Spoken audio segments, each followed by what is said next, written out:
ये मुलाकात एक बहाना है, प्यार का सिलसिला पुराना है।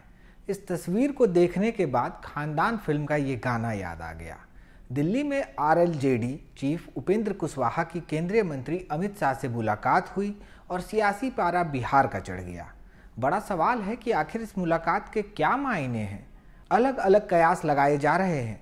कहा जा रहा है कि कुशवाहा एनडीए में शामिल हो सकते हैं। क्या ये नीतीश कुमार और महागठबंधन के लिए खतरे की घंटी है? तो वहीं कुशवाहा के आने से बीजेपी को क्या फायदा होगा? इन्हीं सवालों के जवाब तलाशने हाजिर है आपका बिहारी पत्रकार। नाम है मोहन कुमार। इन्ने उन्ने का नहीं, यहाँ होगा ओनली बिहार। आगे बढ़ने से पहले एक अपील, अगर आप आरोप प्रत्यारोप से परे ठोस विमर्श वाली खबरें और वीडियो देखना चाहते हैं तो क्विंट का मेंबर बनिए। कैसे? डिस्क्रिप्शन में जाकर क्लिक कीजिए। उपेंद्र कुशवाहा और अमित शाह की मुलाकात के बाद कहा जा रहा है कि कुशवाहा जल्द ही एनडीए में शामिल हो सकते हैं। उनके आव भाव से भी यही लग रहा है। हालांकि वो कुछ भी खुलकर बोलने से बच रहे हैं। अभी उस स्तर तक हम अपने को प्रिपेयर नहीं कर पाए हैं कि हम उन चीज़ों को आपसे शेयर करें। जब शेयर करने की आवश्यकता हम महसूस करेंगे तब हम शेयर करेंगे। फिर इस मुलाकात का क्या मतलब है? अब जरा क्रोनोलॉजी समझिए। इस साल जनवरी में उपेंद्र कुशवाहा से बीजेपी नेताओं ने दिल्ली में मुलाकात की थी। उस दौरान कुशवाहा नीतीश के साथ ही थे। कुशवाहा उन दिनों दिल्ली एम्स में अपना हेल्थ चेकअप करा रहे थे। इस मुलाकात के करीब एक महीने बाद वो जेडीयू से अलग हो गए। उन्होंने अपनी नई पार्टी राष्ट्रीय लोक जनता दल बना ली। इसके बाद उन्होंने बिहार में विरासत बचाओ नमन यात्रा के जरिए जनता का मिजाज जाना। जनता की नब्ज टटोलने के बाद कुशवाहा ने शाह से मुलाकात की है, जो बिहार में नई राजनीतिक समीकरण की ओर इशारा कर रही है। क्विंट हिंदी से बातचीत में वरिष्ठ पत्रकार रवि उपाध्याय कहते हैं कि जब उपेंद्र कुशवाहा नीतीश कुमार से अलग हो गए हैं तो अब ऐसी परिस्थिति में उनके पास कोई दूसरा ऑप्शन भी नहीं है। उनके पास एक ही ऑप्शन है, वो एनडीए में जाएं। अमित शाह से मिलने के बाद यह स्पष्ट संकेत है। वो आगे कहते हैं कि सीटों को लेकर भी कुशवाहा और शाह के बीच बातचीत हुई है। अगले लोकसभा चुनाव में बीजेपी कुशवाहा को 3 सीटें देगी। एक सीट उनका काराकाट का रहेगा, दूसरा सीतामढ़ी और तीसरा सुपौल को लेकर बात हो रही है। यहाँ एक और सवाल उठता है कि अगर कुशवाहा एनडीए में जाते हैं तो जेडीयू को कितना नुकसान होगा। कहा जा रहा है कि कुशवाहा के एनडीए में जाने से सीधे तौर पर लव कुश समीकरण पर असर पड़ेगा। लव कुश समीकरण से मतलब है कुर्मी और कोयरी वोट बैंक। नीतीश कुमार कुर्मी जाति से आते हैं, वहीं उपेंद्र कुशवाहा कोयरी जाति से ताल्लुक रखते हैं। बीबीसी की रिपोर्ट के मुताबिक बिहार में कोयरी जाति के 8% लोग हैं, वहीं कुर्मी जाति के 4% लोग हैं। वरिष्ठ पत्रकार प्रवीण बागी कहते हैं कि लव कुश समीकरण के दम पर ही नीतीश कुमार सत्ता में आए थे। उपेंद्र कुशवाहा के साथ रहने से नीतीश कुमार को जो कुशवाहा वोट मिलता था वो अब पूरी तरह से उनसे अलग हो जाएगा, जिससे उनको बड़ा धक्का लगेगा। वहीं वरिष्ठ पत्रकार कुमार पंकज कहते हैं कि बीजेपी बिहार में किसी मजबूत सहयोगी की तलाश में है। जेडीयू के छटक जाने के बाद से बीजेपी को मजबूत सहयोगी के रूप में उपेंद्र कुशवाहा ही दिख रहे हैं। नीतीश को घेरने और लव कुश वोट बैंक में डेंट लगाने के लिए बीजेपी ने चौतरफा प्लान बनाया है। सम्राट चौधरी को बिहार बीजेपी का अध्यक्ष बनाना भी इसी का हिस्सा माना जा रहा है।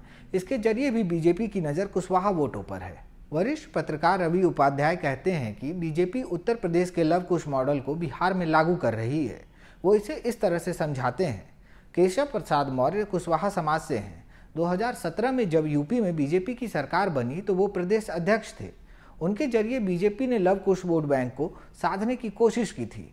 ठीक इसी तरह बीजेपी बिहार में सम्राट चौधरी को प्रदेश अध्यक्ष बनाकर नीतीश कुमार के कोर लव कुश वोट बैंक में सेंध लगाने की तैयारी में है।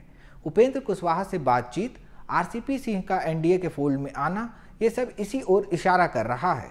अब आपको कुशवाहा का अब तक का राजनीतिक सफर बताते हैं। कुशवाहा ने 9 बार चुनाव लड़ा, लेकिन जीत उन्हें सिर्फ 2 बार मिली। वह पलटी मारने में नीतीश कुमार से कम नहीं है। 2023 में अलग होने से पहले भी वो 2 बार नीतीश कुमार का साथ छोड़ चुके हैं। साल 2000 में हुए विधानसभा चुनाव में हार के बाद लालू की पार्टी का सामना करने के लिए समता पार्टी और जेडीयू का विलय किया गया। 2003 में उपेंद्र कुशवाहा को जेडीयू ने नेता प्रतिपक्ष बनाया। इसके 2 साल बाद यानी 2005 में बिहार में बीजेपी और जेडीयू की सरकार बनी, लेकिन कुशवाहा चुनाव हार गए, जिसका असर कुशवाहा और नीतीश की दोस्ती पर पड़ी। कुशवाहा ने जेडीयू को अलविदा कह अपनी नई पार्टी बना ली।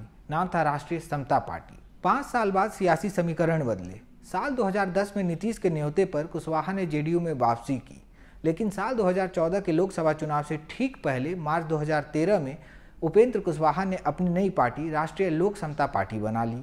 2014 के लोकसभा चुनाव में उन्होंने एनडीए को अपना समर्थन दिया। मोदी लहर में उनकी पार्टी ने बिहार में 3 लोकसभा सीटों पर जीत दर्ज की। इसके बाद उन्हें मोदी कैबिनेट में जगह मिल गई और वो मानव संसाधन राज्य मंत्री बने। 2015 के विधानसभा चुनाव में उपेंद्र कुशवाहा की पार्टी आरएलएसपी ने बीजेपी के साथ गठबंधन किया था। इस दौरान कुशवाहा की पार्टी ने 23 सीटों पर चुनाव लड़ा, लेकिन जीत मात्र 2 सीटों पर ही मिली। साल 2018 आते आते कुशवाहा की पार्टी बिखर गई।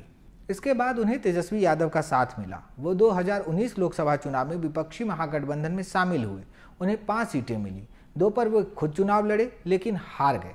इसके बाद उन्होंने महागठबंधन का साथ छोड़ दिया। 2020 के विधानसभा चुनावों के बाद उपेंद्र कुशवाहा ने एक बार फिर जेडीयू का रुख किया। उन्होंने अपनी पार्टी आरएलएसपी का जेडीयू में विलय करा दिया। उन्हें जेडीयू संसदीय बोर्ड का अध्यक्ष बना दिया गया था, लेकिन 2023 में उन्होंने फिर अपनी अलग राह पकड़ ली। नीतीश से अलग होकर भले ही कुशवाहा ने अपनी पार्टी बना ली हो, लेकिन उनके सामने कुछ चुनौतियां भी हैं। वरिष्ठ पत्रकार कुमार पंकज कहते हैं कि कुशवाहा अपने समर्थकों को बीजेपी से जोड़ तो सकते हैं, लेकिन उसे वोट बैंक में तब्दील करना उनके लिए चुनौती होगी। दूसरी तरफ बीजेपी से हाथ मिलाने की चर्चाओं के बीच कुशवाहा ने जेडीयू में टूट का भी दावा किया है। अमित शाह से मुलाकात के बाद पटना लौटने पर उन्होंने कहा कि जब पार्टी डूबने लगेगी तो पता चल जाएगा कि कौन कहां जाएगा, लेकिन यह बात तय है कि सबने अपना ठिकाना तलाश कर रखा है।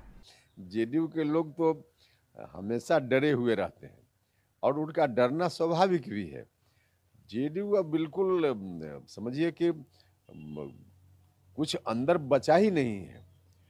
जितने लोग आप देख रहे हैं जो नेता के रूप में है, बाकी नीचे के कार्यकर्ताओं को तो छोड़ दीजिए, उसमें अपवाद एकाध हो सकता है, उसको छोड़ करके सारे लोग कहीं न कहीं अपना कनेक्शन लगा कर रखे हैं। बहरहाल कुशवाहा के दावों में कितना दम है ये तो वक्त ही बताएगा। इसके साथ ही अगले कुछ दिनों में ये भी पता चल जाएगा कि बिहार की सियासत किस ओर करवट लेती है। बिहार में काबा कार्यक्रम में इस हफ्ते बस इतना ही। वीडियो आपको अच्छा लगा तो चैनल को सब्सक्राइब कीजिए और नए वीडियो की तुरंत जानकारी के लिए घंटी बजाइए।